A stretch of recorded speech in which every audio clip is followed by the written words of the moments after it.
And the first conversations, well, they're all great conversations, but this one is fairly important. It's all about security, isn't it? Well, since the elections or the days around the elections, we've had violence has reared its ugly head.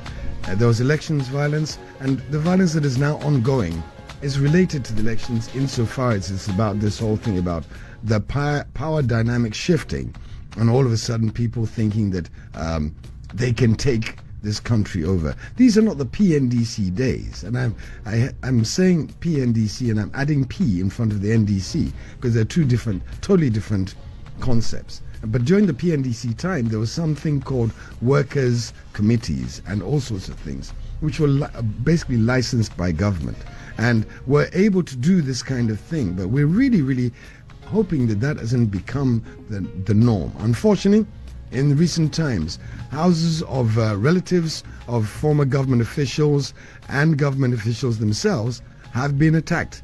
They've also, now we know clearly that it's NDC youth who've also invaded government offices, disrupted operations in various places, New Juaben, Tema, beaten up staff, locked them up, etc., etc. And with the excuse that it's all about safeguarding the public purse, etc., etc., etc.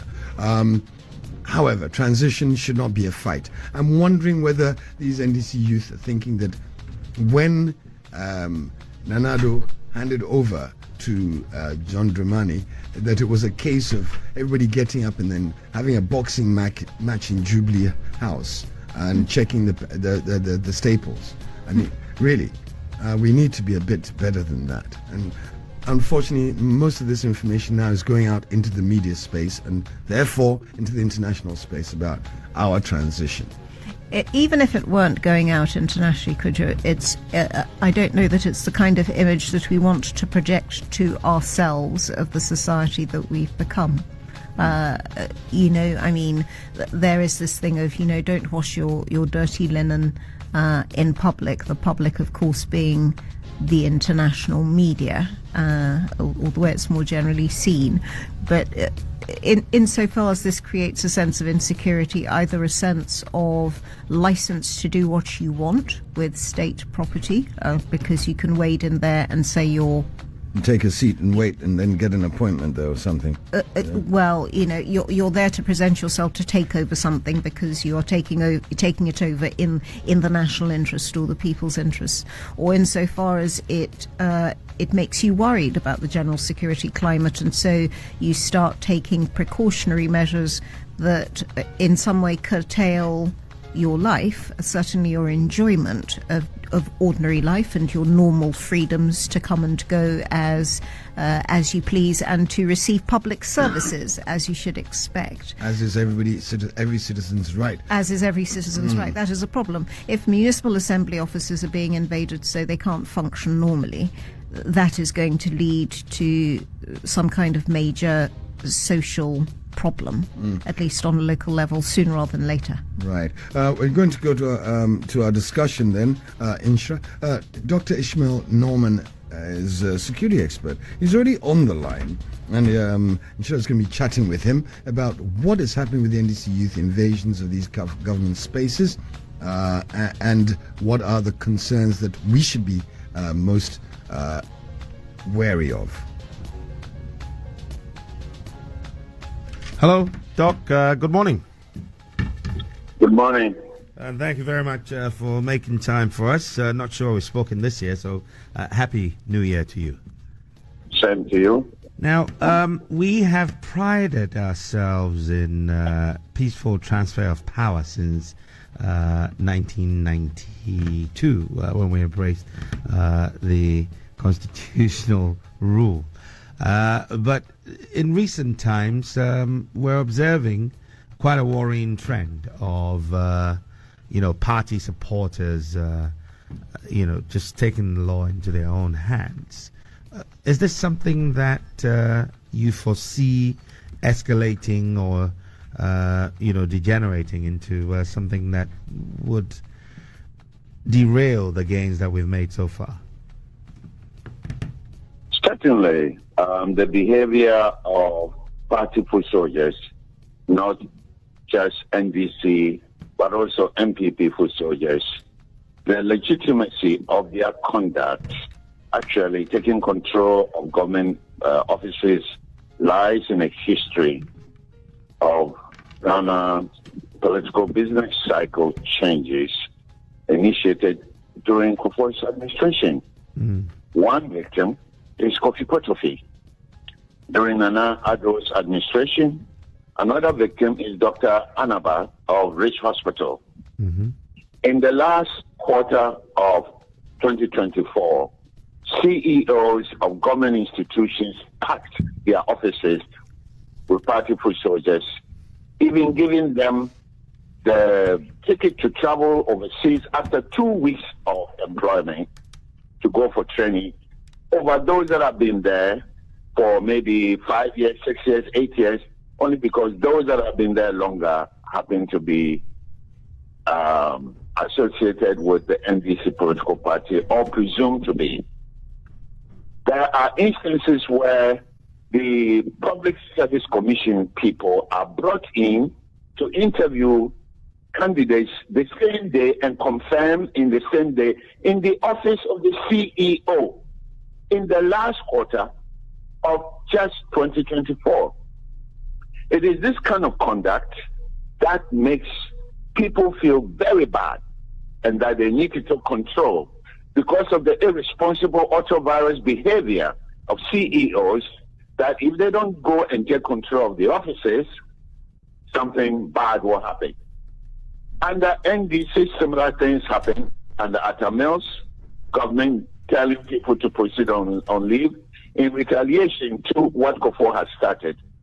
And then Domilevo is a very important case study that was initiated by the Akufo-Addo government, which the Supreme Court set aside, that the president is not the human resource director and therefore cannot tell anybody to proceed on leave. You see, the politicians, the senior members of our government, of our society, started this shenanigan, and the foot soldiers have taken control of it. We were here in Ghana when MPP foot soldiers went into the office of the Regional Director of National Security and removed him by force. And when they were arrested and taken to court, what happened? They encroached upon the court in the process of deciding the case and released them. What happened to those people that did that? Nothing. This is a problem that needs to be solved by the two political parties, because if they don't, what's going to happen? One day, these foot soldiers, whether NDC foot soldiers or MPP foot soldiers, will rush to the August court, the Supreme Court, and remove people because you were placed there by the outgoing party. It has to be carefully managed immediately. Otherwise, it will degenerate into violence. Now, Dr. Norman, thanks very much for your initial thoughts. We're also joined by Professor Vladimir Antwi-Danso, and I welcome you to the show this morning, sir. Good morning, and good morning to your listeners. Now, these examples, just some of the examples that Dr. Norman has listed are quite disturbing. But it seems that we are seeing a symptom of things that both major political parties have set in motion. Both parties talk heavily and quite eloquently about the rule of law. Clearly, this is not the fruits of rule of law. What needs to be done to see true example of the rule of law during a transitional period such as what we have now? I strongly suspect that, as Dr. Norman said, we need to tackle it very seriously. What is happening is that virtually at every transitional period we see these things happening. And gradually we'll be heading towards what we call vengeance politics. You do it to me, I do it to you. And since my government is in power, you cannot do anything to me. And that will gnaw away, that will crawl away what is called constitutionalism or institutionalism, thereby derailing democracy altogether. The examples he gave are vivid examples of what we are describing. So I believe that there must be a parliamentary kind of intervention through legislation as to what has to happen during the transitional periods. For me, government is a continuum. Government doesn't end. That Akufo-Addo is going doesn't mean government has ended. It was a party that was leading government. But government machinery, and everything proceeds according to the rule of law, as you mentioned. And if during the interregnum, during the period that one government is handing over, one party is handing over to another party, we take the law into our own hands, then this must be solved in one way or the other. And I believe we need a constitutional order to bring this to end. That is, if there is a legislation that regulates this kind of thing, that during the period of transition, government doesn't end. Government has a right to do A, B, C, D, and institutions continue to work until the new government comes in to continue from there. If these rules are there clearly, and then since government is a continuum, when people are misbehaving, it looks as though when people are misbehaving this way, the government in power at that moment, because it is leaving, is incapable of doing anything, which is wrong. The police, all institutions just keep quiet and watch on. And that is the problem. But if we have a legislation that makes the institution keep on working until handing over and that sort of thing, I think we'll do well.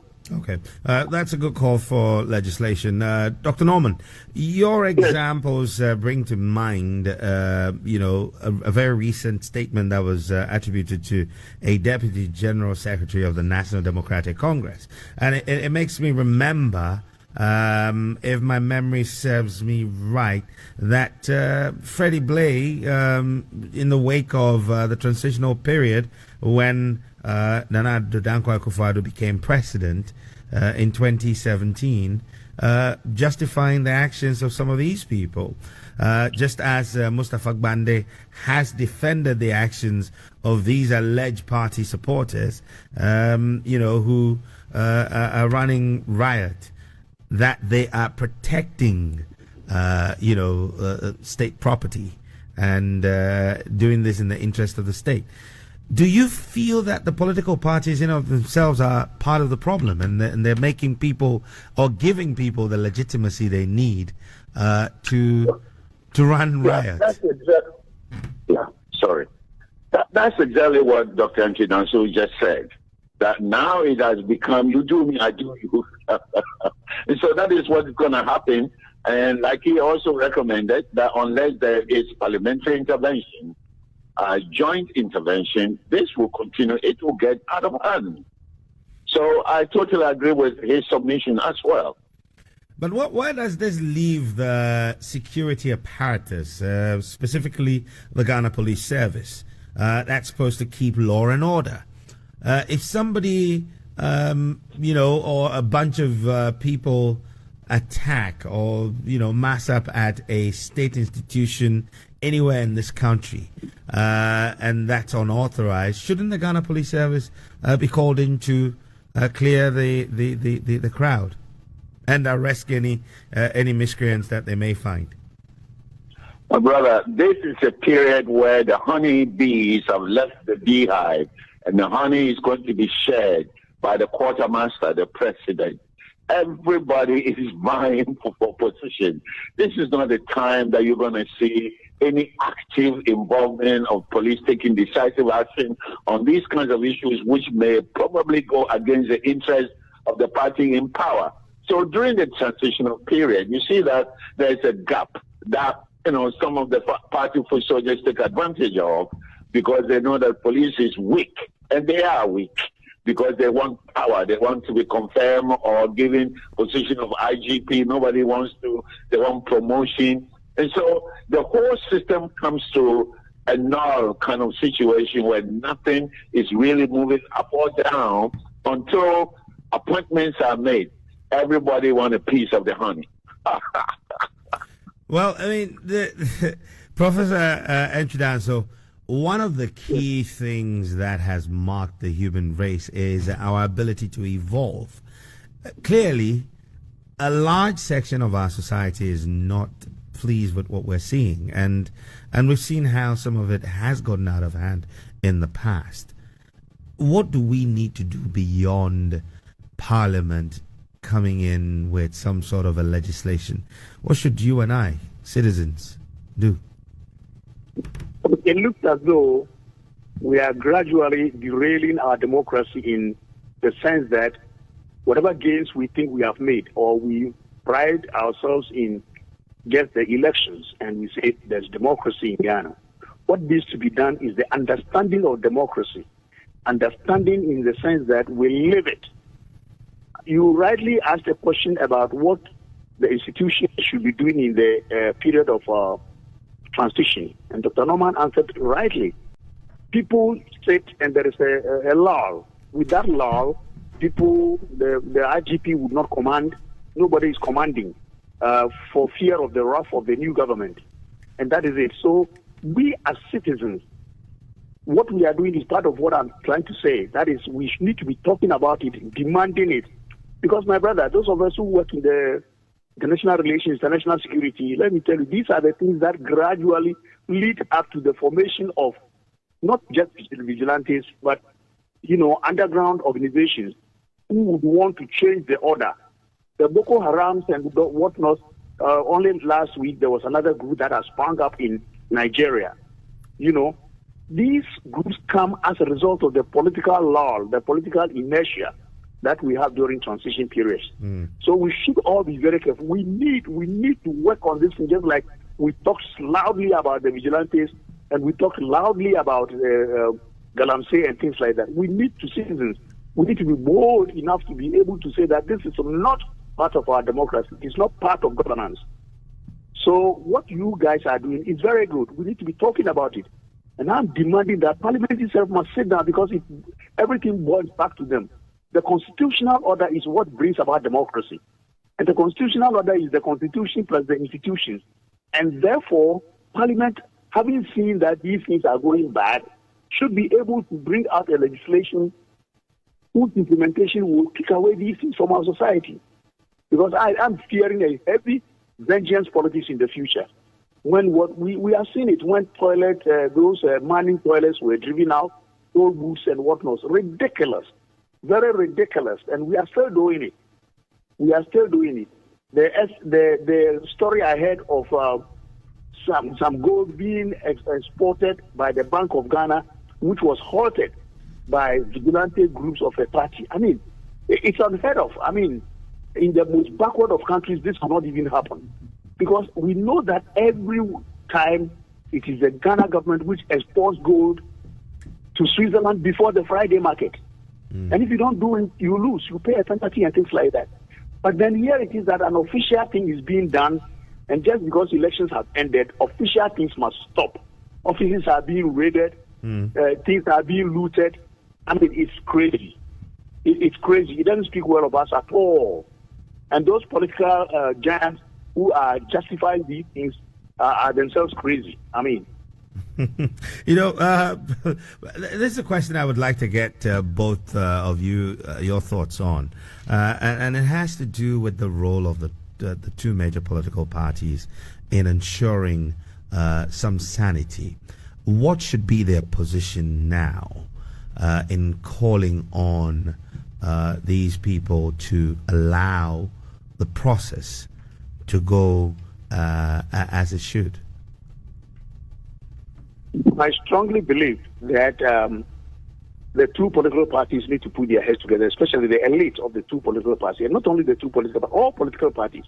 This can be done maybe at the IPAC. People think the IPAC should be a center for discussing elections. I believe that they should go beyond that, where they discuss the progress of the country, the governance of the country, the variables for governance, and what's wrong, what should be done, what should not be done. It looks as though think tanks must also engage the political parties and be able to point out to them the things that they are doing that are becoming viruses for our democracy.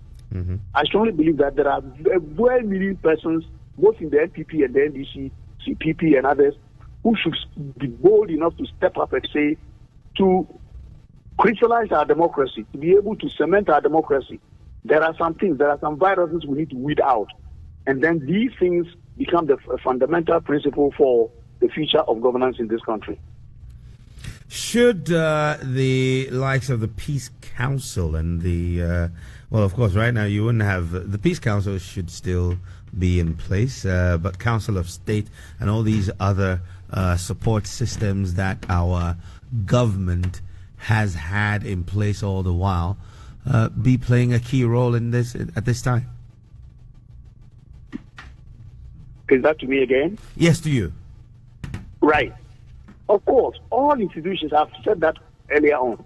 Everybody, every citizen, number one. Number two, think tanks. Number three, institutions of state that really prop up our democracy must all be concerned about anything that is negative to our democracy. So the Peace Council, the Council of State, every other person. And I believe that by this time, some of them are feeling the peace. They are feeling the negativity of the whole thing. And I strongly suspect that they should be talking about it and talking about it boldly. I mean, openly, publicizing it and making, especially, and using you guys as the conduit for expressing this. I mean, the media. The media should be also expressive in this, strongly expressing abhorrence to these things. If society abhors a certain phenomenon, it dies. But if they are inclined to accept it and, joke around it and whatnot and believe that it's part of the normal, it creates a new kind of social ethos. And in the minds of people, it is right. Gradually, it takes over the normative ethic of the country. And you see that's the behavior. The Burkina Faso, the Malis started off this way. When gangsterism and my territory, tribalism comes in for the politicians, I'm for Sankara, I'm for Kampaore, and gradually the whole society is engulfed with gangsterism. And that is where they are now, that they are being ruled by a junta. So do we want to go that line, that trajectory? We have started very well, and gradually everybody is seeing that Ghana is getting somewhere. But there are viruses in every good thing. There are negativities. These are the ones we need to crawl away before we can really crystallize our democracy.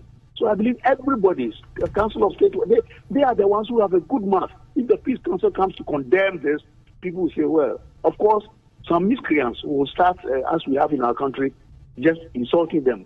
We have had flux in the past when I was very vocal about things.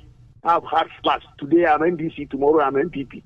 And people have insulted me on radio and television, but I still keep talking. I'll not stop. Yeah. So that is what we all should be doing. Dr. Norman, let's get your thoughts on the two issues of the parastatal institutions support and also the role of the two parties in stemming this rather disturbing development. Yeah, I think Dr. Antwi-Danso just until recently was my boss, and at the cafe, we worked together there. He said it all, and the civil society institutions, CBD, IDEC, Imani, and so many others should all be pulled together and for us to look at these issues, because they are taking away the sanctity of our democracy in a big way. So I think it is about time that the parties got together, not just MPP, NDC, but Butterfly, Cheddar, New Force, and all of them should get together and really talk about this. Because if we continue like this, my fear is that one day somebody will go to the office with a gun and start shooting. And it will be too late for us to say, I told you so.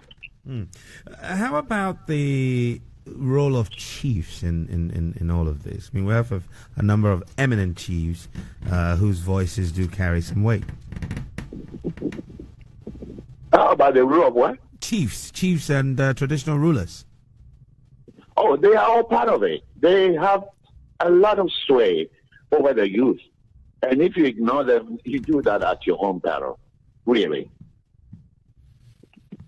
Now, in your estimation, after all is said and done, what do you foresee becoming of some of these people who are fomenting, this trouble and being foiled on by the voices of political elite?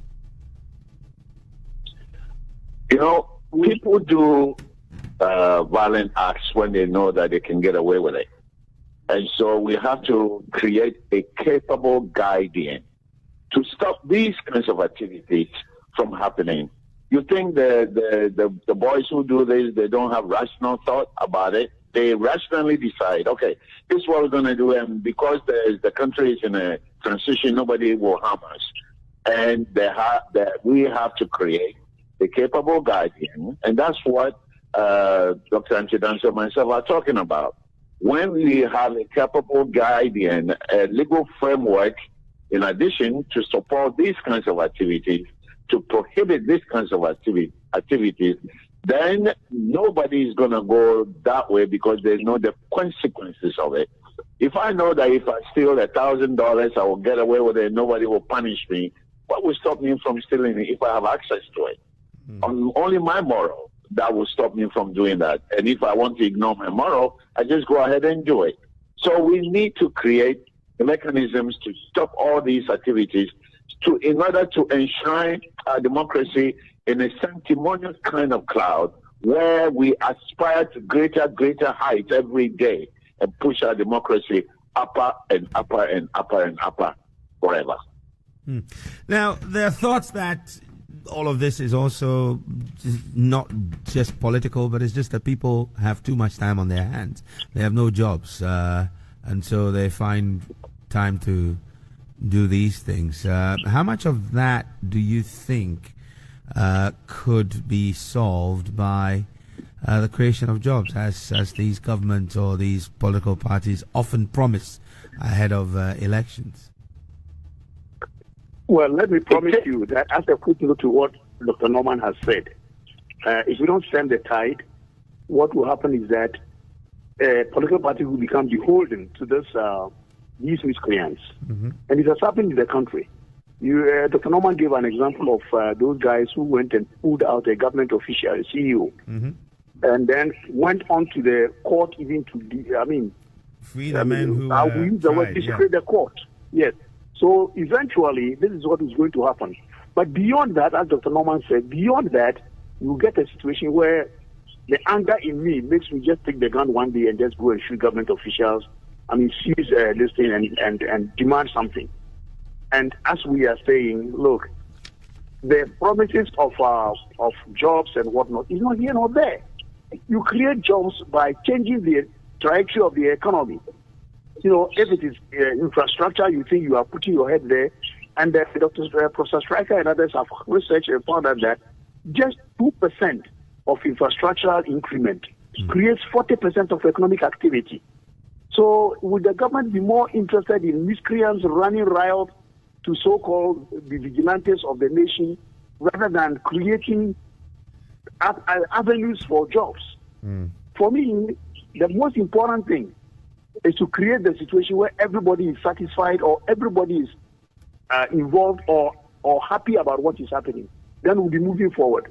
This is not the way to solve governance problems in this country. That the previous is the previous one are thieves. They are this. How much of the thievery can we absorb today in order to help the new government to move forward? How much of that? And then every time there is a new government, the previous one is a thief. So we are looking for thieves. And we rather steal from the government. We are told that a lot of the offices have been desecrated and the computers and whatnot have been stolen. Things have been destroyed and burnt left, right, center. For what and towards what end? Government is going to spend more money to fill all these gaps before the new government can take off. Something must be done. Indeed. Well, I'd like to thank you both, Professor Vladimir Antwi-Danso and Dr. Ishmael Norman, for your thoughts on this particular matter. And hopefully, as we keep talking about it, we'll see some change. You're welcome. All right, sir. NADMO, this is, I don't know what to call this, transitional chaos. It's not the first time it's happening. Evidently, it may not be the last, but it's something that we ought to work towards ensuring that it ends. Are you cool with the suggestions that have been offered so far? I don't know that one can say that it is the first time that it's happening. I mean, I wasn't in Ghana for the 2016 elections in the immediate aftermath, but the news reports that I heard at the time didn't suggest the wholesale invasion of state institutions and taking over of state institutions at the last transition of power as we have had since the 7th of December 2024. It was not on the same scale. The targets weren't quite the same, and the violence involved, the measure of violence involved, is not the same time this round as was previous in 2016. You can see it as a slippery slope where with every passing transition of power the problem gets a bit worse. The question being what the state's response is to it. As with the last big public order challenge we had in this country on the 7th of December 2024, you normally expect the first point of response to be the Ghana Police Service. The Ghana Police Service, on the evidence of even the fragments of information I have seen, I've not seen the thing that was mentioned by a caller earlier on, which was from Tema, about somebody being beaten to a pulp, trying to reason with people looking to take over a government office. I haven't seen the trouble that is continuing to happen in the north of the country. We don't know what's happening in places that came under attack on election day, such as Tepa or Itiwa, anywhere else you care to think of. But the response that we have seen suggests that the police feel overwhelmed, as they did on the 7th of December. There are examples of clips that we were seeing from Tema yesterday where you had the Ghana Police Service pleading with a known vigilante, a very large man who is very well known to a number of people. I'd never heard his name until yesterday. Apparently he's quite famous in his own lunchtime, pleading with him and calling him bra, encouraging him not to pick up metal police barriers and start flinging them about. There were several of them around him. They appeared completely incapable of calling him to book and containing the incident. So if the Ghana Police Service aren't up to it, like with elections, as has been suggested, very much with an esprit de l'escalier as an afterthought by people. Do we want to call in the military to contain this situation for us? And if we call in the military, what precedent does that set? And by the way, now, who would be responsible for calling in the military? That would be the Commander-in-Chief of the Ghana Armed Forces, who, as of yesterday, was the very same person who those people causing all the problems would say they support. Dare he call in the military is more to the point.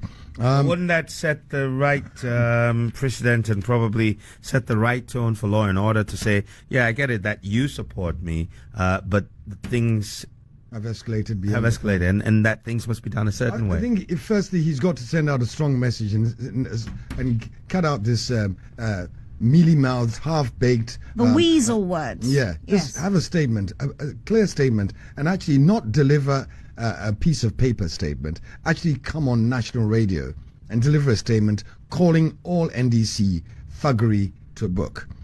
Something along those lines, and asking those district or chairman, district chairpersons of the party to call their young supporters to account and to get them back to a place of some level of sanity, and also instruct them that every action that they're taking right now, let's be very clear, it is an illegal act, and basically all of them should be subject to prosecution. Will they be prosecuted? That's another question. But these are all illegal acts. Public affray, assault, riot, civil commotion, all these things are all chargeable offenses, criminal offenses. And I don't understand why like Nane asked the question about the police and their inability to act, and is it time for the military? I know for a fact that JDM will not call out the military. He won't. He would be. It's not something he would do. But what steps can he take? That's another question. I don't know the answer. I really do. I think that the only thing he can do is, like I'm saying, that he must be strong and hard with his words.